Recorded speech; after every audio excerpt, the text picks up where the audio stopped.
오늘 아침 뉴스에 대전에 있는 성심당 빵집이 나왔습니다.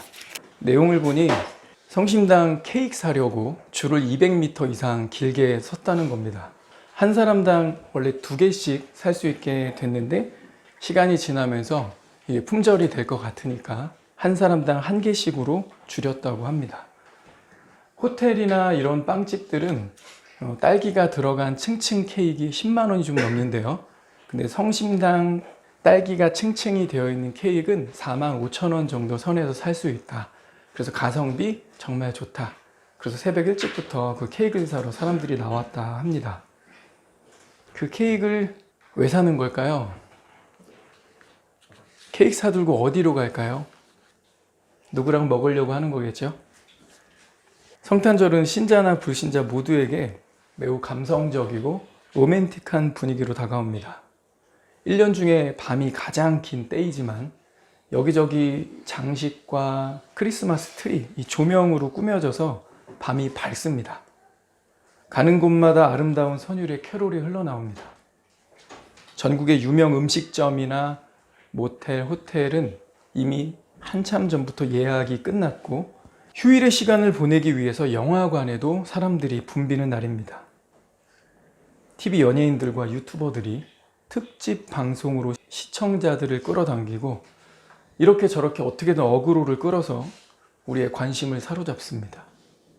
성탄절은 12월 25일 하루인데 하루만 이 느낌, 이 분위기를 가지고 보내기 너무 아까운가 봐요. 부족하다 싶은가 봐요. 그래서 이브라고 해서 24일, 전야제까지 포함해 이틀 정도를 크리스마스 분위기로 보내죠. 근데 상업적으로 돈을 벌고 또 사람들에게 관심을 끄는 이 좋은 분위기가 아까워서인지 이틀도 부족한 것 같습니다. 그래서 크리스마스를 끼고 있는 일주일 정도가 크리스마스 분위기를 계속 달구고 느끼게 하고 사람들로 하여금 이날을 즐기게 하고 있습니다.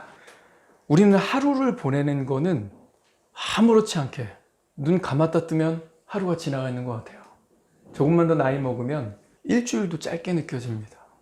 벌써 한 주일 지나갔어? 생각도 안 하고 한 주일이 지나가 있어요. 그러다가 한 달, 심지어 이젠 1년도 금방금방 지나가는 것 같죠. 가만히 앉아서 이것저것 보다가 아니면 사람들 만나서 시간 보내거나 어디 가서 뭐 먹고 사진 찍다 보면 성탄절이 그냥 지나가는 경우가 적지 않습니다. 우리가 이 성탄절을 어떻게 맞이해야 될까요? 성탄절은 2000년 전에 예수께서 오신 날, 그 하루인 것 같지만 하나님 클래스가 우리랑 다르다면 예수님은 여전히 우리를 찾아오고 계시다는 겁니다. 그렇기 때문에 성탄절이 우리에게 주는 의미는 성탄, 그 이름이 설명하듯이 하나님의 아들이 이 땅에 오심을 기념하는 날입니다. 그리고 조금 전 말씀드린 하나님의 클래스처럼 예수께서 우리에게 오늘도 매일같이 찾아오고 계시는데 우리가 그리스도인으로서 어떻게 성탄을 보내야 할까? 우리가 그리스도인으로서 매일 찾아오시는 예수 그리스도를 어떻게 맞이해야 할까? 하루만에 끝나는 게 아닙니다. 2000년이 지난 지금도 어찌 보면 성탄이라고 하는 날짜를 정해서 사람들이 예수의 오심을 기념하고 있죠. 1년에 하루, 2부까지 이틀, 그러다가 일주일, 그러다가 12월 한 달 전체가 크리스마스 같은 분위기를 연출합니다. 오히려 세상이 우리에게 소리치고 있는 것 같아요. 예수께서 오셨다며, 기독교 너희들이 이걸 알려왔고 그것이 하나의 전 세계적인 문화로 자리를 잡았잖아. 초림을 달력이 지정하고 있잖아. 그리고 우리 모두가 이것을 즐기고 있잖아. 기독교인 너희들만의 문화가 아니야. 우리 모두의 문화야. 그런데 이것에 대한 참 의미를 바르게 이해하고 그것을 가지고 살아갈 수 있는 사람, 그 참 의미를 세상에 선포할 수 있는 사람은 교회, 너희들 뿐이잖아. 이렇게 세상이 우리에게 요청하고 있는 것 같습니다. 그러니 저와 여러분이 이 성탄을 맞아서 이 날을 어떻게 보내야 할까? 또한 그리스도의 매일같이 찾아오심을 나는 어떻게 맞이하고 태도를 취해야 할까 생각하는 복된 날인 줄 믿습니다. 마태는 성육신하신 예수님을 맞이하는 세 부류의 사람들을 소개합니다. 예수께서 2000년 전에 이 땅에 오셨어요. 하나님의 아들이 인간으로 오신 성탄의 사건, 이 사건 가운데 세 그룹의 사람들이 등장합니다. 첫 번째는 동방의 박사들입니다. 두 번째는 헤롯 왕이 등장하고요. 세 번째는 헤롯 왕에게 조언하는 바리새인과 서기관들입니다. 흥미로운 것은 성탄을 맞이하는 이들의 반응이 각각 달랐다는 것입니다. 똑같은 사건을 대하는데 하나님의 아들이 이 땅에 오신 가장 위대한 사건을 대하는데 반응들이 달랐다는 겁니다. 그리고 이 반응에 의해서 이 사람들의 영원한 운명이 결정되었습니다. 마태는 이들을 소개하면서 한 가지 매우 중요한 질문을 던집니다. 이 땅에 오신 예수님을 어떻게 맞이할 것인가? 이 땅에 오신 예수님을 나는 과연 어떻게 맞이할 것인가? 성탄절은 오늘도 우리를 찾아오고 계신 예수 그리스도를 어떻게 맞이할 것인가? 이것을 생각하게 하는 날입니다. 1절, 2절 같이 읽겠습니다. 헤롯 왕 때에 예수께서 유대 베들레헴에서 나심에 동방으로부터 박사들이 예루살렘에 이르러 말하되 유대인의 왕으로 나신 이가 어디 계시냐? 우리가 동방에서 그의 별을 보고 그에게 경배하러 왔노라 하니. 첫 번째 부류는 동방의 박사들입니다.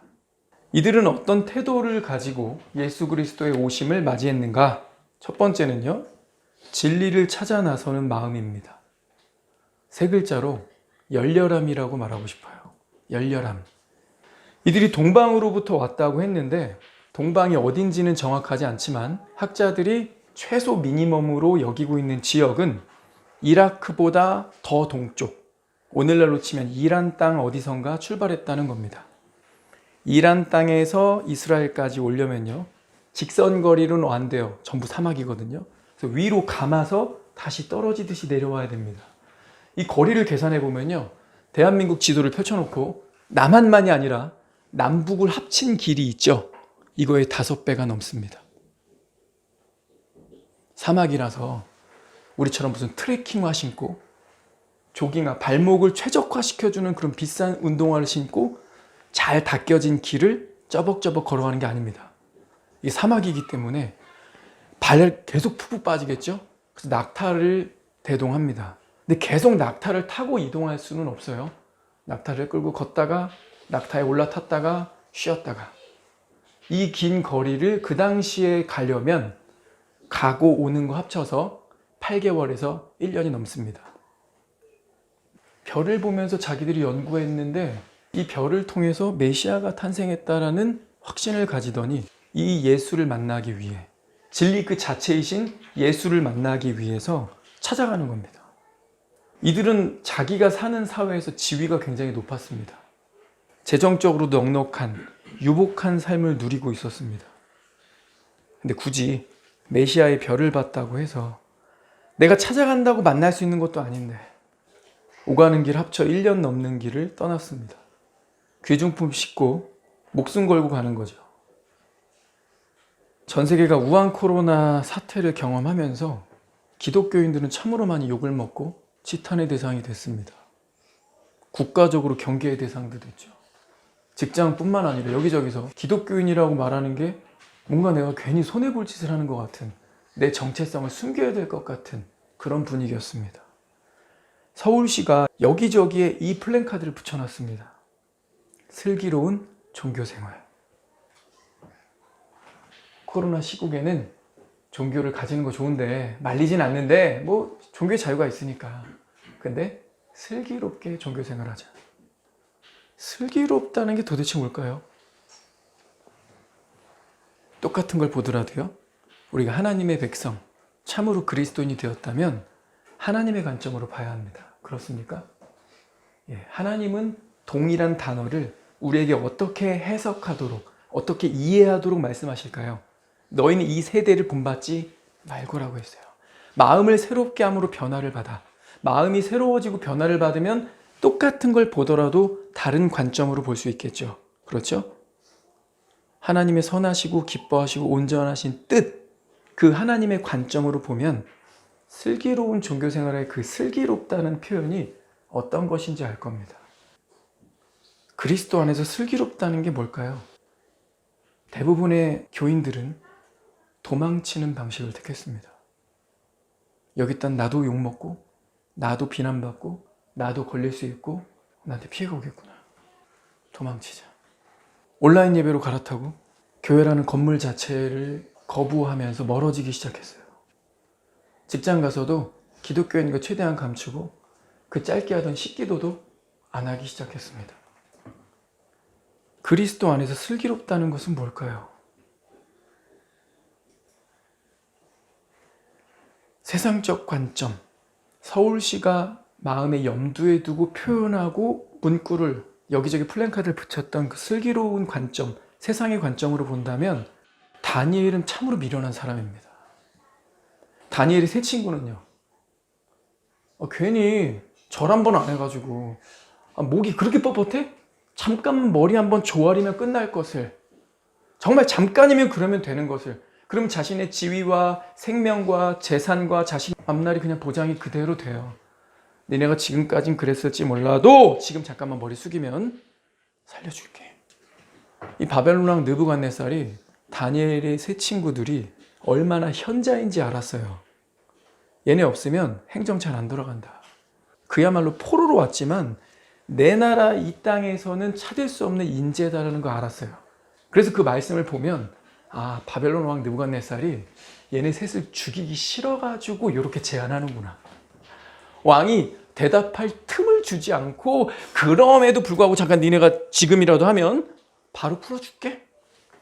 왕이 애다라는 게 그 언어에 나와요. 워딩에. 근데 그들은 참으로 미련하게 반슬기롭게 거부합니다. 죽이십시오. 하나님께서 우리 지켜주실 거고, 만약 하나님께서 그냥 이 상황을 두신다 해서, 그래서 우리가 저 풀무불에 들어가서 죽는다 해도 나는 왕에게, 그리고 왕이 섬기는 저 우상에게 절하지 않겠습니다. 죽어도 좋습니다. 참으로 미련하죠. 그들은 우둔한 종교 생활을 한 겁니까? 다니엘은요? 왜 사자밥이 될 뻔하죠? 왜 사자굴에 던져질까요? 하루 3번 절하고 기도하는 거 꼭 그래야 돼? 한 번쯤 빼먹을 수 있는 거 아니야? 이거 완전 율법주의죠? 하루에 꼭 3번 절해야 돼? 창문을 꼭 열고 해야 돼? 창문 안 열었으면 안 걸렸어요. 왜 창문을 열고 해? 자기가 지금 끌려와 있지만, 포로 생활하고 있지만, 그 예루살렘, 자신들의 이 종교적 성지인 예루살렘을 향하여 창문 열고 꼭 3번씩 기도해야 돼? 꼭 그래야 돼? 진짜 꼭 병인다. 도진다. 진짜 꼭 병 도지죠. 꼭 그래야 돼? 왜 그래서 꼭 걸려? 꼭 그렇게 유별나야 돼? 그렇게 튀어야 돼? 하루쯤 걸러도 되는 거 아니야?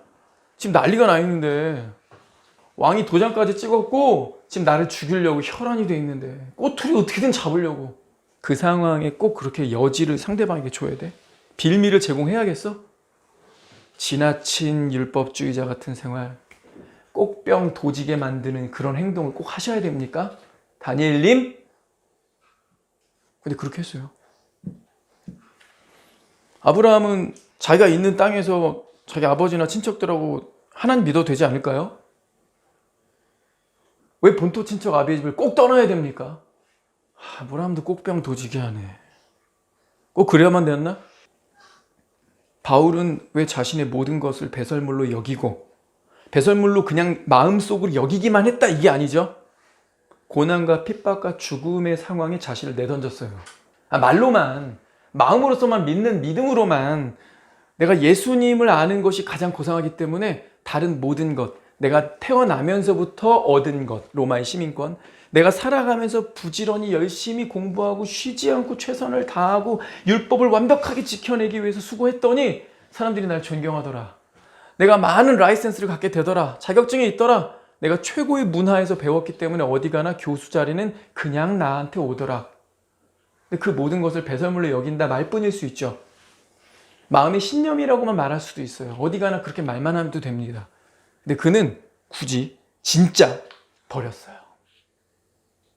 일부러 희생의 자리, 고난의 자리, 핍박의 자리, 죽음까지 불사하고 복음 전도에 헌신합니다. 왜 그러는 거죠? 반슬기로운 종교 생활을 한 거죠. 왜 그랬을까? 결정적으로 우리가 믿는 예수 그리스도, 하나님의 아들은 도대체 왜 십자가를 지신 겁니까? 가장 반슬기로운 종교 생활을 한 거죠. 위험한 짓, 욕먹을 짓에 양심에 따른 신앙, 예배가 포함되는 슬픈 현실입니다. 내 일신상의 안전추구가 먼저인 거 아닙니까? 그런데 이 동방의 박사들의 마음속에는 메시아를 만나고자 하는 열렬함이 있었습니다. 동방의 박사들 두 번째 특징은요, 예배하고자 하는 마음이 있었다는 겁니다. 이들이 왜 왔다고 기록되어 있어요? 유대인의 왕으로 나신 이가 어디 계시냐? 우리가 동방에서 그의 별을 보고 그에게 경배하러, 예배드리러 왔노라. 온라인 예배를 주장하는 MZ세대들, 그들은 경배하고자 움직이려는 최소한의 몸 움직임조차 거부하거나 주저합니다. 아침 일찍 일어나는 거 귀찮다. 머리 감고 화장하고 옷 갖춰입고 신발 신고 거기까지 지하철 버스 환승해서 가는 거 꼭 그래야 하나? 이 세대의 교회들에게 질문을 던지고 있죠. 온라인 예배. 그래서 100명, 150명밖에 안 되는 작은 교회들도 굳이 200, 300을 들여서 온라인 예배 실시간으로, 왜냐하면 이 작은 교회들은 구독자 수가 1000명을 넘지 못하기 때문에 실시간 유튜브로 송출이 안 돼요. 온라인 장비를 그냥 사야 돼요. 실시간 송출할 수 있는. 그걸 몇백을 들여서 삽니다. 근데 문제는요, 그걸로 하니까 조회수나 실시간 로그인하는 사람이 별로 없는 거야. 더 안 나와. 이 세대의 비위를 맞추려고, 이 세대의 트렌드라고 해서 고객 맞춤으로 예배드리자라고 하니까 다 찾아가는 서비스를 바라는 거죠. 하나님께서 날 찾아오시기를, 내 마음을 어루만지셔서 내 마음을 위로하셔서 내 마음이 풀리도록 해주시기를, 하나님 내게 오셔서 선물 주십시오. 은혜를 주십시오. 하나님께 자꾸 뭔가 달라 요구하는 세대입니다. 그러나 동방의 박사들은 하나님께 예배하고자 그 먼 거리를 찾아갔어요. 세 번째, 동방의 박사들의 마음은 헌신의 마음이었습니다. 황금과 유향과 몰약, 이것은요, 이 당시 굉장히 비싼 물건입니다. 황금만 비싼 게 아니에요. 쉽게 구할 수 없는 물건들이었습니다. 이 보물을 가지고 예수의 탄생을 축하하러 옵니다. 그리고 이것이 예수 그리스도를 맞이하는 바른 태도라고 성경은 이야기하고 있습니다. 예수가 하나님이시고 나를 구원하러 오신 메시아임을 믿는 사람은 희생하는 태도가 있어야 한다는 거죠. 오늘날 교회의 희생과 헌신의 가치가 점점 사라지고 있습니다. 우리 믿음의 선배들은 예수 믿는 것은 당연히 값을 치르는 것이고 희생하는 것이라고 믿었습니다. 그들은 값을 치렀고 희생했고 헌신했는데 하나님께로부터 복을 받았습니다. 오늘날은 희생과 헌신을 부담스러워하고 이런 얘기하는 교회는 인기가 없죠. 그런데 성경은 희생 없는 태도, 헌신 빠진 신앙을 권고하지 않습니다. 나를 구원하고자 오신 예수님을 대하는 바른 태도, 바른 신앙은 황금과 유향과 몰약을 드린 동방의 박사들처럼 내 인생의 소중한 것들을 기꺼이 드리는 것입니다. 세 번째, 동방의 박사들은요, 기쁨이 있었습니다. 그들이 예수를 만나서 예배할 때 뭐라고 기록됐죠? 그들이 별을 보고 기뻐하더라 라고 짧게 기록하지 않았습니다. 기뻐하고 기뻐하더라. 아니에요. 크게 기뻐하고 기뻐하더라. 아니에요. 매우 크게 기뻐하고 기뻐하더라. 기쁨을 뜻하는 단어가 2번이나 쓰였고요. 기쁨의 강도를 더 강조하려고 메갈렌, 매우, 스포드라, 큰, 이런 형용사들이 이중으로 사용되었습니다. 아주 엄청난 큰 기쁨을 느꼈다는 거죠. 언제요? 자기들이 찾던 그리스도를 만났을 때. 오늘날 예수님을 대하면서 기쁨을 잃어버린 교인들이 매우 많습니다. 혹시 저와 여러분도 그러고 있지 않습니까? 분위기만 취해서 연말, 크리스마스 날 그냥 즐기고 지나갈 뿐 그리스도께 대한 기쁨, 예배의 감격이 사라진 채 종교 생활을 하고 있습니다. 예수에 대해서 제대로 모르니까 자기가 손해보고 있다고 느끼는 거예요. 자기가 신앙을 가지는 바람에 결혼도 마음대로 안 되고 결혼이 막힌다. 출세도 막힌다. 주말에는 어디 놀러 가지도 못한다. 눈치 보인다. 신경 쓰인다. 괜히 찔린다. 자기가 신앙을 갖고 있어서 회사에서 괜히 눈치 본다고 느끼는 거죠. 일요일에 교회는 나오지만 그들의 신앙에는 기쁨이 없습니다. 복음을 제대로 이해하지 못하기 때문에 자기가 하고 싶은 거 못하고 있다고. 뭐 하나 조금 하려고 해도 눈치 보고 죄책감에 눌려서 재미없는 교인이 되고 마는 거죠. 그렇지 않습니다. 그렇지 않습니다. 인간이 만든 세상의 모든 종교는 수행을 목표로 하고 있죠. 수행을 모토로 여기고 있기 때문에 억지로 해야 돼요. 억지로 안 해야 되는 고행이 있습니다. 인간이 만든 모든 종교가. 그러나 예수님을 만나는 참신앙은요, 세상이 주지 못하고 줄 수도 없는 영원한 기쁨이 있습니다. 동방박사들은 이 같은 태도로 하나님께 예배를 드렸다는 거죠. 이들에겐 구도자적인 열렬함이 있었고 하나님을 예배하는 예배자의 태도를 가지고 하나님께 최선의 것, 가장 좋은 것을 드리면서도 큰 기쁨이 있었습니다.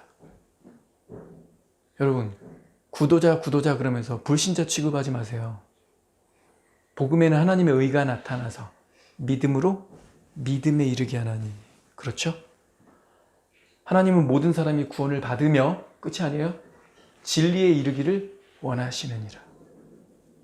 구도자는요, 불신자 얘기하는 게 아니에요. 아직 세례, 침례 안 받은 이런 느낌 아니에요. 오히려 진짜 거듭난 하나님의 백성들은요, 평생을 구도자로 삽니다. 왜 성경을 계속 읽을까요? 왜 암송할까요? 왜 묵상하고 공부해야 될까요? 우리 계속 배워야 되거든요. 그리고 진리를 찾아가야 되거든요. 그래야 하나님의 기뻐하시고 선하시고 온전하신 뜻을 분별하죠. 가만히 멍 때리고 있고 일요일 그냥 출석만 딱 하면 그만이다. 이 사람은 평생 진리를 깨닫지 못합니다. 교회에 발목만 담갔다가 안타깝지만 마귀와 그 사자들을 위하여 예비된 영영한 불에 던져질 수 있어요. 진짜 신자는 평생 구도자로 삽니다. 진리를 계속 찾아가요. 동방의 박사들처럼. 두 번째 그룹, 세 번째 그룹은 짧습니다. 왜? 성경이 짧게 얘기했거든요. 하나님은요, 이 두 번째, 세 번째 그룹에 있는 사람들 길게 설명하고 싶지 않으셨던 거예요. 그들에 대해서 할 말도 별로 없었던 거예요. 그래서 동방의 박사들을 공부하고 나니까 두 번째, 세 번째 그룹은 뭐야? 성경이 이들에 대해서는 말이 짧다? 이들에 대해서 하나님이 관심이 별로 없으시구나. 우리에게 주시는 교훈이 그거죠. 너네 이 길 가지 마라. 줄 설 때 똑바로 서라. 이 사람들의 그룹에 들어가서 이 사람들하고 이 길을 같이 가지 마라. 왜냐하면 이들의 끝은 영원한 형벌이니까. 두 번째 그룹, 헤롯 왕입니다. 성탄을 대하는 두 번째 그룹, 헤롯 왕. 어떤 사람들이 이 그룹에 들어가냐면요, 적대감을 가진 사람들입니다. 헤롯 왕은요, 자신의 악한 속내를 숨기고 경건한 척했습니다. 거짓 경건과 호기심으로 자기 본심은 가리고 있지만 헤롯은 이 악의가 자신의 통치에 위협이 된다고 느끼기 때문에 어떻게든 찾아서 죽이려고 하죠. 애꿎은 아이들 2살 이하 다 죽이라고 이렇게 실제로 명령까지 내리죠. 이거 남의 얘기 아닙니다. 불신자 얘기도 아닙니다. 지금도요, 사람들은 그리스도가 주권자라는 주장에 위협을 느낍니다. 우리가 복음을 거북스럽게 느끼고 복음이 불편한 이유가 뭐예요? 내 권리를 빼앗길 수 있다는 느낌 때문 아닙니까? 구유에 누워있는 아기, 종교 철학자들, 이런 자들에게 위협을 느끼는 사람은 없어요. 그들은 존경받을 수도 있고 무시당할 수도 있는 인간에 불과합니다. 그러나 복음이 뭘 말하고 있죠? 전적인 순종과 복종을 받아 마땅한 하늘과 땅의 모든 권세를 가진 분이 탄생하셨다. 그분은 왕이시다. 내 인생에 왕 없는데? 지금 민주주의 시대야. 내 인생의 주인은 나지. 내가 하고 싶으면 하는 거고 하기 싫으면 안 하는 거야. 투표 날 하루를 공휴일로 줘도 난 그냥 여행 갈래. 나 그냥 집에서 집콕할래. 투표 안 해도 내 맘. 먹어도 내 맘, 먹기 싫으면 안 먹어도 내 맘. 이걸 사도 내 맘, 안 사도 내 맘. 모든 픽을 누가 합니까? 모든 셀렉 누가 해요? 다 내가 하잖아요. 우리 다 작은 왕들이라고 여기고 살고 있는 거예요. 그런데 기독교의 복음이 예수 그리스도의 출생이 요구하는 게 뭐예요? 너의 그 주권이 박탈될 수 있다는 위협 아닙니까? 이 헤롯 왕은요, 유대인이 아니에요. 출신 자체도 이두메인입니다. 그러니까 유대인들에게 어떻게든 환심을 사서 자기의 왕권을 지켜야 돼. 정통성이 없거든. 그래서 유대인 출신의 여인과 정략 결혼을 해가지고 왕위를 유지하고 있습니다. 근데 이 사람이 얼마나 이 권력에 집착하는 사람인지 아내도 죽이고 아들들도 죽이고 딸도 죽이고 그러면 주변 사람들 죽이는 건 아무렇지 않게 생각하겠죠. 자기 가족까지 다 죽이니까. 자기 아들까지 죽이니까. 내가 왕권을 좀 더 오래 끌고 더 이 왕으로 살아야 되는데 내 아들이 나를 치고 나를 상왕으로 밀어내고 자기가 주상전하가 되려고 그래. 그럼 아들마저 죽이는 거예요. 야, 나 아직 건재한데 나를 밀어내고 네가 왕이 되려고 그래? 나 죽을 때까지 왕할 거야. 아들까지 죽여요. 아내도 죽여요. 어떤 유력한 신하 벌써 가차없이 죽이는 거죠. 왜 그래요? 이거 놓기 싫은 거예요. 주도권. 내 인생의 주도권. 내가 하고 싶은 대로 다 하고 싶은 이 주도권 뺏기기 싫은 거예요. 그러니 예수가 위협이죠. 어떤 사람에게는요, 성탄절이 즐겁지 않을 수 있습니다. 어떤 사람이죠? 헤롯 왕 같은 사람. 예수가 이 땅에 오신 게 싫어. 왕으로 오시거든요. 그냥 아기로 계시다가 독살당해서 죽었다. 아기로 계시다가 호암마마, 질병으로 사망하셨다. 그럼 참 좋은데. 오셨지만 인정, 오신 건 인정, 왕이신 것도 인정. 근데 그분의 임기가 아기 때 끝나죠? 그리고 죽었으니까 이제 더 이상 나한테 왈가왈부 할 일이 없죠? 나는 여전히 내 마음대로 살 수 있죠? 그러면 복음이 왔다야. 복음이 편하고 쉽게 다가오죠? 복음 얘기하면 다 좋아할 겁니다. 여전히 당신은 당신 마음대로 살 수 있는데 죽음 이후에 불안하잖아. 예수 믿으면 일단 당신의 모든 죄는 끝이야. 백지처럼 깨끗해져. 사면권인데, 공짜 사면권인데 믿기만 하면 되는데 아니 당신 여전히 마음대로 살아도 된다니까? 하고 싶은 거 다 해. 당신 인생의 주인은 여전히 당신 자신이야. 근데 사면권은 가져야 되지 않아요? 예수 믿으세요. 그리고 교회에 조금만 시주해 주세요. 복음이 쉽죠? 전 세계 땅끝까지 이르러 누구나 받을 수 있는 복음일 겁니다. 근데 왜 복음을 안 받을까요? 왜 복음이 계속 거부당할까요? 믿는다고 말하는 교인들의 삶에 왜 여전히 불신자와 같은 모습이 그대로 있을까요? 성탄을 오해한 겁니다. 거룩한 탄생 예수 그리스도의 오심을 오해한 거예요. 이분은 아기로 오셨지만 왕으로 오셨습니다. 이분은 저와 여러분이 적대감을 느낄 만한 요소를 가지고 오신 거예요. 뭐죠? 너의 주권. 네가 그렇게 말하는 권리, 이 모든 것을 내게 가져오라. 십자가로 너의 모든 죄를 가져올 때 내가 그 죄를 사함아. 내가 그 모든 죄를 내가 전가받아서 내가 대신 죽음아. 근데 죄만 전가받지 않으세요. 우리에게 의로움을 주실 때 그분의 주권, 그분의 왕권도 우리에게 같이 전가시키는 거예요. 내가 너의 모든 죄를 전가받아서 죽지. 그리고 너는 나의 온전히 흠없고 점도 없는 거룩함, 이 하나님의 의를 너에게 줄게. 같이 뭐가 딸려간다고요?